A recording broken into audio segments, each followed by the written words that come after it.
Hey guys, Adam Fennig here with Fennig Equipment. You're tuned into the Talking Shed. Hey, today it's Thursday morning. I'm down here at the shop, and there's a lot of different projects going on. This is a big week for us. A lot of stuff to get pushed out the door. Next week, the weather looks great.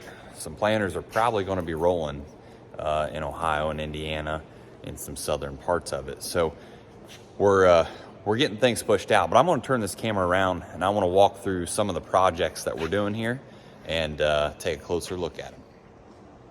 So here we've got an Interceder, cover crop Interceder toolbar. Cody sold this unit with the Dawn Duo seeds. This gentleman's going to be putting beans into wheat with this. So he'll have his wheat rows in between each row unit. He's going to be using this Hinniker seeder. The reason why we went with this Hinniker seeder was the number of ports that it has. It has got a few more ports than the Valmar units that we usually use. The metering's very similar. There you can see there's the roller, and it dumps it down into the cup and goes out that tube. There's the hydraulic fan, but with the Hinniker, with this many row units, we won't have to do any splitting or wieing of hoses to get everything to work. So a 3-point Interceder, that thing's gonna be pretty dang interesting. I think it's heading up to New York. This Enduraplast tender trailer, we did a few things to it.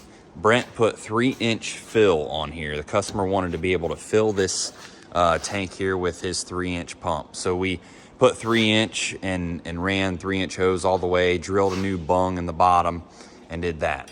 We also added agitation to the front and the back. So there's the front agitation, and then here's the rear agitation. The products this customer's running needs to be mixed and stirred quite often. So put an agitation kit on this unit. This trailer, we're doing Enduraplast tanks, 3200 in the front and back, hose reel, inductor, pump. We're working on the frames are out getting painted right now to hold those tanks, but we're working on getting everything mounted and plumbed up here on this unit. So again, this is just going to be a tender trailer to make spraying so much more efficient, being able to hold totes here. This is one that we're pretty excited about to get done. Over here, we're doing a 16-row strip freshener toolbar. So 40-foot 3-point and hanging some Yetter freshener units on it. This unit's going to be headed to Canada once we're finished with it. So 16 of them. Now we did something a little unique on this when we welded an extra 3-point hitch to it. He wants to be able to side dress with these units as well. So you can see we've got dual 3-point added to that bar. Over here, check out and see what Sam's up to. Here's a set of tank brackets for planters that were recently finished up, getting ready for powder coat. There is one that is in the works. And then right here is a bunch of pre-cut pieces and parts. Looks a little bit like a jigsaw puzzle. But what we're doing is we're starting to manufacture our Y-drop toolbars in-house. We're getting all the pre-cut pieces, and Sam is making fixtures. This is a fixture to hold the pieces correctly so that he can accurately and precisely weld them. This is pretty sweet. We've always jobbed out all of our Y-drop toolbars, and this will allow us to keep closer control of quality and availability. When it's in our hands, we can control that a lot more. Little tools like the 4x4 Lincoln Electric and our 5x10 plasma really come in handy when doing different jobs like that. There's one more thing I want to show you over here real quick. For a long time, we struggled with having those trash cans. They were full all the time. So then we just put more of them out. Well, then our shop would just be cluttered with trash cans.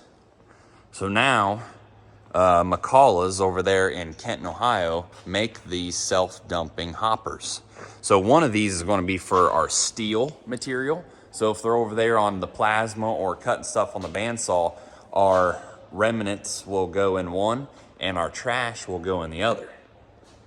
The beauty is you can just lift these up with a forklift and take them over to our big dumpsters outside and just dump them in the big dumpster, but by pulling a lever. And